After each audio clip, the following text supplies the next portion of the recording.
Welcome back to the Student Section Podcast, where it is now Season 2, Episode 4. I'm your host, YooitzQuise, joined by my co-host, Kevoo. Les. And today we have a treat for you guys. We have another guest related to our last guest. Sam Eckler. Come on now. Thanks for having me, guys. Yeah, tell them a little bit more about your credentials here on campus. Well, I'm a UNO sports photographer for the Gateway, and I just love sports, so I'm glad to be here. Yes, sir. Glad for you to hop on and talk with us. So a lot of you guys have been saying we need to dive into soccer, so we're going to do something different. We're not going to start with the NFL. Today's segment is going to be led by your own Kevoo. Yes, sir. So Kevoo, take over. We're going to start off with the Champions League. It starts next week, but we have a whole draw that was already made for the knockout phase. It's 2 legs, so there's basically going to be one game home for one team. Well, both teams are going to play home, but it's 2 legs, and it starts February 17th through February 25th.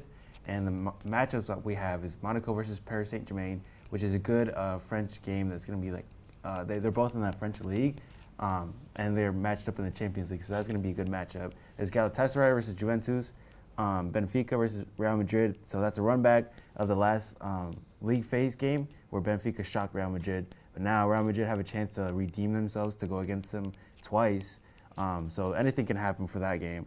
Borussia Dortmund versus Atalanta, that's going to be another underrated one, I think.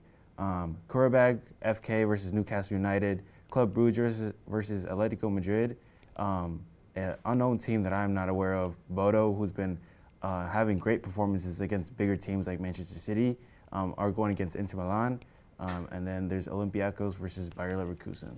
So I just want to ask Sam, like, what do you think so far about your team, PSG, going against Monaco and then all the other teams that are matched up? Yeah, so obviously PSG hasn't been performing pretty well recently. Mm-hmm. Champions League play last 3 games. We ended with, I believe, 2 draws and a loss. Mm-hmm. Really poor performances recently. But then we recently just bounced back against Marseille in Le Classique. Dembele came out. He said, we're back. We're gonna get back to where we're supposed to be, just like last year, where kind of the similar thing happened, where they were kicked out to the knockout round and then came back, won the Champions League.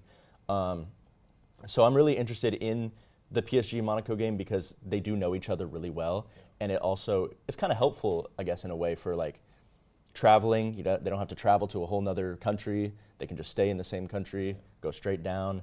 But I think it's a good test for PSG, and it's a good setup for their potential next matchup between either Chelsea or your team, Barcelona. Yeah, I just think as champions, like, it's kind of weird to see them not already advance to the playoffs. Mm-hmm. They have to go through the system again, like you said. But they came out as champions when they were in the playoffs, and then went against tough teams like Liverpool last season, and they beat them, and they made a statement. Yeah. But I think going through it again, I think they have an easy way against Monaco. Yeah. I mean, they've beaten them before, and they just destroyed Marseille. So yeah, I think they're very familiar with each other. So I don't think Paris is going to have a struggle against them. I think the matchup that I'm looking forward to probably is going to be Benfica versus Real Madrid again. Yeah. You saw the madness that the goalkeeper scored a last-minute goal. Oh yeah. So that was like interesting because Real Madrid had the win, but it was at Benfica's home, and it was just mad pouring. So it was bad weather, you could say, but Benfica pulled off a win that advanced them to the playoffs. They weren't going to make it originally, and they had to beat Real Madrid. Real Madrid has been okay, but the last-minute goal by the goalkeeper was 4-2, and that sent them to the playoffs now against Real Madrid again. So I want to see that one again. I do think Real Madrid is going to take it. Yeah, I mean, it's 2 legs. It's a big one for them. They need to respond after that last one and their poor performances recently. They got to play as a team. They got to be a lot more uniformed than how they have been, and so I'm definitely looking at that one for sure too. I also am really looking forward to Galatasaray and Juve. I think that's a really underrated matchup, especially in the fan aspect of it. Like Italy and Turkey, both of the biggest soccer leagues with also the most rowdy fans. So both tough environments for each team to play in, and then whoever wins that game may potentially go against Tottenham or Liverpool, who I think they could also both knock out either of those teams. Yeah. So that's another really interesting matchup that I'm looking forward to for sure. Yeah, no, for sure, yeah. I wrote down who could a couple of people could face. Galatasaray versus Juventus could face Bayern Munich, who's they were second in the leaderboard, I think, but they've been dominating all of Europe right now. Benfica versus Real Madrid could face Liverpool, who been struggling, but a Real Madrid versus Liverpool game would be good if they advance. Dortmund versus Atalanta could maybe have Tottenham, and then who would you want to see Paris go against? Would you want them to go against Barca? I you know what? So Chelsea and Barcelona, two teams that I very much dislike. I think I would like to see Chelsea because I think that Chelsea is a little bit more powerful of a team. Unfortunately, with Barcelona, I do not think that they're that great of a team, and I think that their poor backline play is definitely a problem for them in the Champions League. And I think that if we went against that, I think that we could exploit it again, just like we did earlier in the season. Here's the graphic for all our viewers who don't know what's going on. And so, yeah, I do think that Chelsea would be, I think either matchup, to be honest with you, is going to be extremely entertaining. And it's going to be hard for both teams for sure. But I think I would want to see Chelsea in terms of like getting to the final, getting the harder teams. I would like to see Chelsea. That Galatasaray and Juventus game, I'm a big believer that Tottenham's going to get knocked out immediately. Yes, I think so too. In the Premier League, they're like 16th right now. They just sacked their coach, and they haven't made any amazing signings. I just don't know if they're tanking the Premier League and just wanting to do good in the Champions League. Because they just run the Europa League. But I think they're going to get. I don't see them going further than where they're at right now. Surprisingly, well, actually not so surprisingly, but because they've always been known to bottle games. They've never really stood out in the Champions League for me. But if PSG does match up against Barcelona, I am a little worried about it. I do have to agree with you, unfortunately, that our backline is exposed a lot. And you guys did expose us when we played you guys in the league phase. I think that's one thing we really got to work on. We have Ronald Araujo now, who's gone for a little bit for mental health. I think mental health was critical for him, and he says he's doing a lot better. But yeah, our defensive line, we're still holding a high line, and you guys have quick players like Dembele, Barcola, and Kvaratskhelia. So they can definitely beat us through. And even your guys' fullbacks, Hakimi and Mendes, they can also. Mendes took it from defense to offense, and I don't know if he produced a goal or if he assisted one. I believe that was a goal. Yeah, I believe he did. And he just took it himself. So it's like it's not just your guys' front three that can score; it's also you guys' fullbacks. So. Yeah, for sure. I definitely I agree with you, and I think that another big thing is that both teams were injured at that time. Yes. So I would like to see a rematch, kind of with full strength. I like seeing Rafinha there. I believe Pedri did play, but having Dembele and Doué there, as opposed to they weren't there last time. I'm kind of curious who you think is the Champions League winner this year. I know it's still kind of early, but I want to say. I'm sure you want to say Barcelona. Yeah, I do. I really do. I think they'll probably make it like last season to the semis and then probably get knocked out. I want to say Bayern Munich. I don't want to say Arsenal. Just because they're known for bottling. But I do believe in their chances, but I think one game they're going to slip up on. But I want to say Bayern Munich because Bayern Munich has been dominating. Their front three is also amazing. Harry Kane, Luis Diaz, and Michael Olise. They've been dominating. I think their squad's stacked. They have a couple teams where they you don't expect them to lose, but they lose or maybe draw. But you still can rely on Harry Kane, who's going to score a bunch of goals. He's kind of the poacher that you need.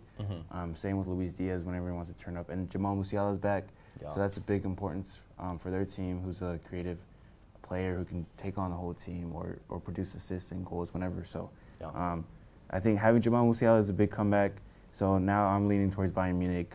I hope Barca can make it, but we'll see. Yeah, and I think I think I'm going to agree with you. I think I have Bayern as the winner right now, but I think that a dark horse would be Atletico Madrid. And the only reason I say that is because of their newest acquisition, Lookman. And I'm curious, actually, for today's game against Barcelona for them. If they can kind of have a big show out in that game, they might be able to flip their season around. That's what I'm thinking. So I'm definitely not going to choose them to win the Champions League. But I do think that they could go potentially far and knock out big contenders for sure. I think so. Well, appreciate that great segment for soccer, football around the world. More to come. I'm excited to see who's going to win. But stay with us. We'll be right back, and we'll dive into Super Bowl 60.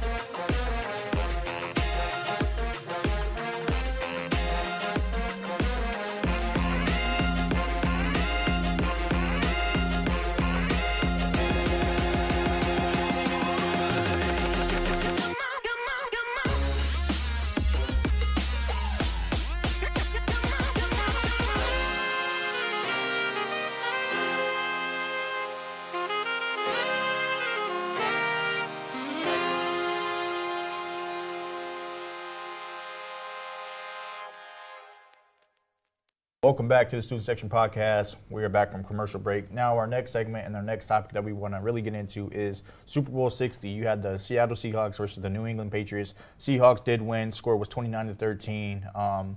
Some would say it was a blowout. The score should have been different than what it was. Sam is a Seattle Seahawks fan. I kind of want to dive into your thoughts and see what did you think going into the game? Well, going into the game, I actually was a little bit different than other people. I think a lot of people thought that it was going to be a blowout. Yeah, I thought so too. It really wasn't, and I knew that. I knew that the Patriots' defense was tested.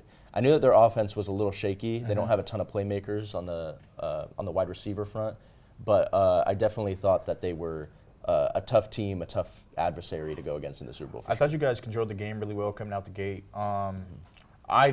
I do believe that it would have been a blowout if not for Christian Gonzalez stopping 2 or 3 touchdowns. Yeah. Honestly, he was was a probably beast. New England's best player. And shout out to Bro for holding it down, going against the Offensive Player of the Year, and JSN, who's been on absolute tear. Yeah. Kenneth Walker, oh my gosh, that guy. You gave me a glimpse of Le'Veon Bell, of how patient he Bro, runs. Le'Veon Bell, Adrian Peterson, that guy, patient, Yes. has the vision, can find the hole and absolutely run. Yeah. I'm just curious. I kind of want to get your thoughts on this, and Yeah. yours too, Jacob. Giving the MVP to him over the kicker when he had the most points for a kicker in NFL history in the Super Bowl. Yeah. Talk to me about it. And Jacob, I want to hear your thoughts on it. Yeah, I feel like it's 50-50. Like, 50-50? as a Seahawks fan, I love Jason Myers, and I love our special teams. I think Michael Dixon's also an amazing punter. But I think Kenneth Walker's game, I mean, he was our best player on offense, straight For up. sure, Like, for sure. Receivers were struggling to get open. Even Sam Darnold was throwing passes that I was like, oh my gosh, that could be an interception, you know? But Kenneth Walker was balling, for sure. Okay, what do you think, Jacob? I don't know if they can give it to an entire unit, but I think they should have given the award to the defense. I agree. Because I do think, even though the score might not suggest it, this was a blowout. The Seahawks owned this game from the start. They controlled the game on all fronts. They owned it on offense, on defense, special teams, like Sam said. It was kind of like the Eagles game from last year. Yeah. Like the Chiefs made it close at the end with a couple late touchdowns. The Patriots scored a Mac Hollins touchdown. Ramondre Stevenson got in the end zone too, but those are just garbage time. The game is already over at that point. Yeah. So the defense, they just stopped Drake May. And we've seen defenses do it in the playoffs. The Texans sacked him 5 times, Broncos sacked him 5 times, Chargers sacked him 5 times, and the Seahawks now sacked him 5 times. So offensive line is not really doing them any justice right now. Will Campbell's not. As advertised? No, Yeah. no.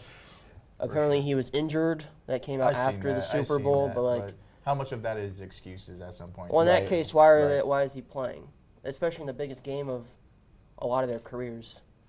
I've Josh, seen guys- Josh Allen played, and Yeah. you saw he came out with a boot a couple weeks ago. So Yeah, So I don't know. he was I not willing to die for it, bro. He was not willing to die for his quarterback, it seems like. Kevo, I kind of want to ask you. Drake May was considered an MVP candidate. I want to say, the final 2 with him and Stafford. If he would have got that MVP over Stafford, the way he played in that game, having only 86 passing yards for the beginning of the game, and then finished with like 250 something. Yeah. Talk to me. What do you think about that? If he would have gotten MVP playing the way he did in the Super Bowl, not rising to the occasion. Granted, he is young, but he did not get his team to win that Lombardi Trophy. Yeah, I think if he were to win it, he definitely would have a lot of backlash. But maybe if he found out, I don't know, do they find out before the Super Bowl when they win the awards or no? Okay, I don't know if it maybe would have boosted his confidence going into it. But I think Seattle's defense is honestly so. They had him so, rattled all night. yeah. He was seeing ghosts. His feet wasn't settled in the pocket. He did throw an interception, but like there was a couple passes where like, oh, that could have been an interception. That Yeah. could have been Oh, an yeah. He interception. was just throwing it Stephon out. Diggs didn't give him no help. No. Keyshawn Boutte didn't give him no help. Hunter Henry didn't give him no help. Like, you do have a young rookie or second-year quarterback. How much of it is on him, and how much is it on the playmakers around him to get him some help? Because you got the Seahawks, bro. They got a unit on offense, a unit on defense. Yeah. Everyone played a part. Sam Darnold could have been the determining factor. Yeah. But, I mean, you had a guy, a stud, JSN, Kenneth Walker, Jason Myers, who's not really getting talked about in this game, and he put the points on the board for them to ultimately get the dub. So I was just curious to see what you guys wanted to talk about the game, but also about the halftime show, right? Oh yeah. What were you guys' favorite parts about it? I can say mine, or actually I'm not gonna say mine on air. But you guys, all right, go into it. What was your favorite? I thought it was great. I thought it was super unique. I don't think we've ever seen a Super Bowl halftime show in a different language. So I thought that was pretty awesome. And the message too was the message beautiful. is great. Yeah. Amazing. Yeah, no, I liked it a lot, especially when he shouted out all the South American, Central American countries. Yeah. Kind of basically saying, together we're America. Yeah. I just think a lot of people saw a bunch of emotions and messages throughout. I know a lot of people loved the music, and then the messages he gave out were also just unique. It just goes for everyone that believes like people being together and being, what his message was, or nothing's bigger than hate than love, or something. Nothing is more powerful. Yeah, nothing's more powerful than hate and love. Yeah, beautiful exactly. message. Beautiful message. What did you think, Jacob?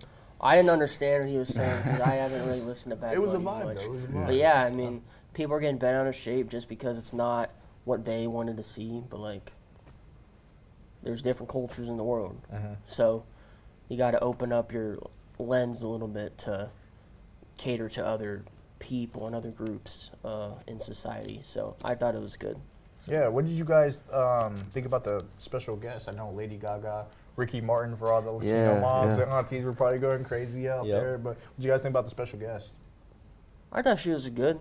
I don't know why she was there because she sang a Bruno Mars song. Yeah. I thought it was a vibe for it to be sung like that in that way. Mm-hmm. I was kind of expecting Drake. I know I probably shouldn't have. Nah, after he's last probably year's, not coming ever. Yeah, I but thought I mean, Cardi I B know would that they've do too. collabed before, so they're pretty popular. Yeah, So. yeah. I thought it was gonna be Cardi B. But she was in the like the background, just dancing and stuff. I was hoping another Hispanic artist would have came out, but that didn't happen. But I did like the Lady Gaga remix. It wasn't expected, but the remix that they did was like a salsa edition. Yeah. So it kind of just like gave it more of a groove, and I like it. So yeah. Yeah, there was also some hidden Easter eggs, I'd say, in people there too. You had Pedro Pascal there, Jessica Alba was there. The famous boxer Emilio was there. I'm trying to think who else was there. There was a bunch of people there. And then to end it, he gave his Grammy to the little boy. Yeah, he did. I thought that was beautiful. That was beautiful. Anything else you guys want to talk about to the? I'm just glad the Seahawks won. At the end of the day, like I was watching the halftime show and I'm like, I'm enjoying it, but at the same time, I'm like, okay, I need to get this show back on the road because we're only up. I think it was 9-0 at half or something like that. Yeah. And I'm like, okay, we need to get this show on the road, guys. Like, come on. Do you think it would have been a different game if you would have played my Broncos? Oh, so. Because there's a lot of people out there saying the Patriots shouldn't be in there. We should be there. And, hey, I'm one of those people. Are we talking about hypothetically Bo Nix is not hurt, or are we talking about how it is with... Hypothetically, Bo Nix isn't hurt because if he plays in that Patriots game, we said it, I don't have to get into it. It'd be a different game. I believe we win. Our defense versus your defense, both two defenses. Best. Yeah. The two best. I think, personally, we still take it. I think it's so way closer, and I think that there's a little bit more, it's less of a dominance as opposed to the Patriots game. But I definitely think that we still have the edge in certain areas. I think we have a more complete team, especially on defense, and on offense as well. I think we have the better quarterback, better receiver. So, yeah, I'm going to have to... Unfortunately, I'm going to have to give it to us here, you're but good. I am hoping for the rematch next year. Bro, Sam Darnold over Bo Nix, really? I'm going to have to take him. I'd take Bo Nix over Sam Darnold just because his inconsistency, but Bo's inconsistent too. Yeah. So. How much of it is on Bo and how much of it is on Sean Payton's play calling? Oh, Sean Payton's play calling lost us the game. There you go. I don't know what he's supposed to do, though, when Jarrett's did on that quarterback. Well, I think it's important. I have another friend who's a Broncos fan, and I was telling him that it's important at the beginning of the season to make sure that you have a good backup. Because if you don't have a good backup, your season could derail. Yeah, you look at Green Bay, they got Malik Willis, Hooper. Over there in Washington, what's his name? Marcus Mariota. Hooper. Yep. So it is very important. We re-signed Drew Lock. Broncos legend, bro. Of the season. Happy he got his ring. Yeah. I think, you know what? I think Drew Lock wins that game against the Patriots for y'all. If he's on the Broncos? I think so, too. Drew never really got a fair chance. He never got a coach like Sean Payton in Denver. We kind of did him dirty, but shout out Drew Lock. But stay with us. We got to go to break. Coming up next, men's basketball. Stay with us. Lots to talk about. My bad. I didn't mean to cut you off. She was just yelling at me. I think Jarrett's still...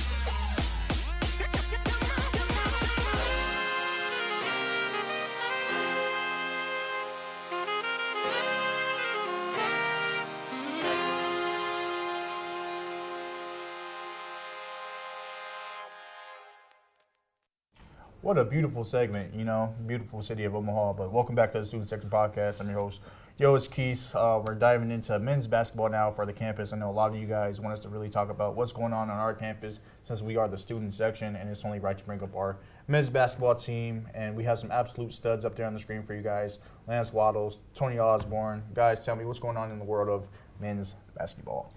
Well, I don't want to talk about the guys on the screen right now. I want to talk about Paul Jobay. If you don't know his name, you better learn it because he's been taking over in the conference schedule. He just dropped 38 points 30 versus NDSU. Unfortunately, we did lose on the road. The Bison are ranked first in the Summit League, so it makes sense. But it's the second highest point total in the Omaha's Division I era.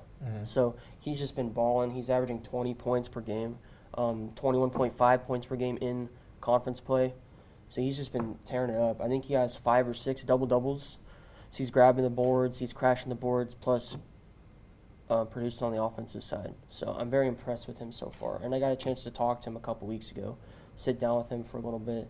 And he's just very down-to-earth, just a chill guy. Very complete player, too. Yeah, so, yeah, I'm excited to see what he does further down the stretch. Yeah. Some big games coming up, as you can see on the screen. We've got St. Thomas on the 12th. We got Denver, where I'm from. But, I'll root for our men's basketball team on the 15th, right after Valentine's Day. Sam, how do you see those games turning out? I think we can take both of them. Yeah. I mean, I think the team is good enough to take both of them.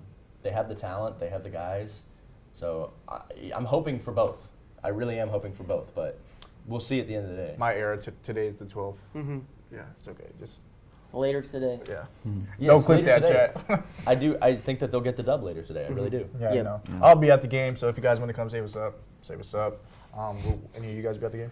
I think I could make the Denver one. I think that one I should be able to make. I also agree. I think we can take both the games. I think they're both needed. St. Thomas is second in the Summit League Conference, and then Denver is right underneath Omaha, so in sixth. They're both 12 and 14, Omaha and Denver.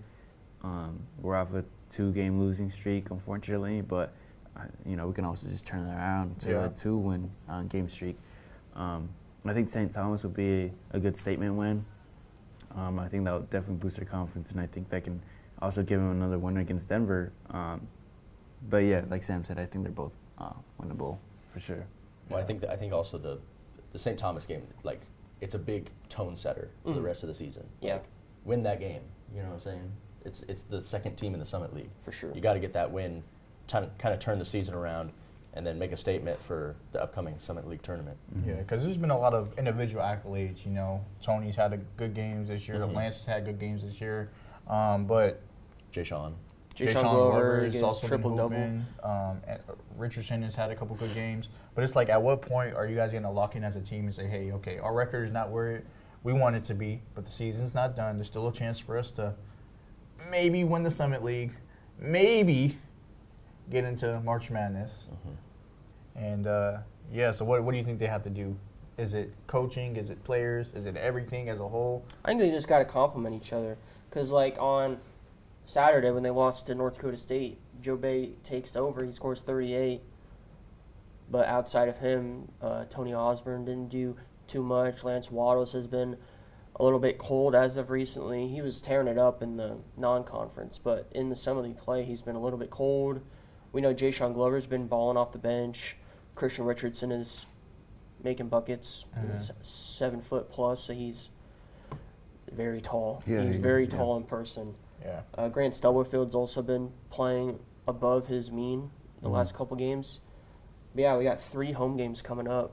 Obviously, St. Thomas and Denver, and then we got Oral Roberts next week as well. So You can definitely tell, is definitely missing Markel Sutton right now. Former Summit League Player of the Year. Took him to a March Madness tournament, and he's over there hooping in LSU. Also, JJ White's hooping over there at Baylor. You can tell we're missing some of the guys, but has, what's his face? I can't think of his name. The backup center. Ondakane, Yeah. What do you think about him? he's been injured the whole year. Yeah. You ever think we'll see him or? Hey, he's going to be out for the season. He's out for the season Is he? already. Yeah. I reported on it for the Gateway. He's going to be out for the season. They're trying to seek more eligibility because he's currently a 5th year, but he's not playing this year. He hasn't played at all. So they should be able to get an extra year of eligibility for him, which would be good, just to have that veteran presence still in the locker room next year. Because after this year, you got Lance Waddles. He'll be leaving. Yep. Tony Osborne will be graduating as well. I think Jay Sean Glover as well is a senior. So you have a lot of guys moving on from the program. So to have that veteran presence in Isaac Ondakane will be good for the program moving Very, forward. very, very important. Yeah, like I said, I'll be at the St. Thomas game tonight. Curious to see what they'll do. I think if we can get going early, attack going downhill, Lance maybe he'll do what he does, have a couple threes. Tony will do what he does. Jay Sean will do what he does. Hopefully, get a steal, dunk, put back. But Kevin, anything you want to say? I hope we can win. I hope that we can make it a Summit League or March Madness. I mean, that was insane. I couldn't go to it, but I was watching it live against St. John, and I was rooting for them the whole way. Tough opponent to get Very marched tough. up against, but I hope we can make it again. I still think there's a chance. So I'm excited to see what happens. There's always a chance with the mid-majors. Exactly. Right. They're not going to get 2 bids in the Summit League. Whoever wins the tournament is going to make it. Right. Yeah. And now all the cards are on the table. St. Thomas is now eligible for Yeah. postseason Oh, they are? play for the first year. They've already went through 4 years of ineligibility after jumping to Division I. Yeah. So they're eligible. Denver, they're in their last year in the Summit League. They're moving to the West Coast Conference next year. Seen that. So there's going to be a lot of storylines for the Summit League tournament and the regular season down the stretch. I do think we take the game tonight. It'll be tough. Like Sam said, St. Thomas is second in the Summit League. But they're beatable. All Summit League teams are beatable. Yeah. We almost beat North Dakota State twice, even though we lost both of them. We're right there. And in Denver, we just beat them 84-82 on the road just 2 weeks ago. So now we're at home. I think it's an easy win for the Mavericks. Kind of talking about March Madness, obviously it's approaching. Any teams that really stick out to you guys that could potentially take it all the way, like Arizona, Duke, maybe Nebraska, What do you guys think? The Skurs. Oh, God. Yeah, give me the Skurs. Give me the Skurs. No, I actually just saw recently Arizona kind of got upset a little bit. Yeah. But I do think that they're still the strongest team. Oh, yeah, for sure. Yeah. I think Michigan's the strongest. I'll take Michigan too. Yeah. Michigan. They don't have a Michigan. bad loss, if I'm being honest. They only have one loss. It was against Wisconsin, who we thought was not very good. But then they just beat Illinois on the road. You also got a And we good team. thought in Illinois Duke, was a too. top 5 team. Mhm. I also think Duke is a favorite. But I think my favorites right now, to be honest, are probably... I don't like Arizona. I think they're a little bit too streaky. And they just lost to Kansas without Darren Peterson, Yeah. which I don't know how that happens. I think with Michigan, I watched the Husker game against Michigan, and I think Michigan played pretty poorly against us while we were missing players. Yeah. So I'm not super high on Michigan. I think that they're definitely beatable for sure, especially in the Big Ten. Mm-hmm. I think any team in the Big Ten is beatable. I think we're just because we saw Nebraska, they beat Michigan State, they beat Illinois on the road, but then they lose to Illinois at home. They lose to Michigan and Purdue. Illinois loses to Michigan. They also lose to Michigan State, but then they beat Purdue on the road. They beat Nebraska at PBA. It's just a lot of teams beating up on each other. So I Yeah. think it's pretty much any team's league for the taking. Yeah. To Who be do you guys honest. think wins the Summit League? Are we thinking Omaha is going to come back, make a comeback, win the Summit League? They'd have to do something historical to pull it back. But otherwise, I'd probably say St. Thomas has a good chance. I don't know. No one's really been playing good in the Summer League. So I'll go ahead and say St. Thomas. But who I'll you got? probably go St. Thomas as well, just because of eligibility. It's probably NDSU or St. Thomas. Yeah. Yep. To be honest, I think Omaha can make a run if they play to their potential, but we'll just have to see how they play down the stretch. Yep. So Yeah. Well, what you guys got to see is more episodes from us. That is the end of our show today. We appreciate you guys. Like, comment, and subscribe. You can find us on all our socials, the student section, Instagram, YouTube, TikTok, you name it. We'll see you guys next time. We appreciate you guys for rocking out with the kids, and we'll see you next time.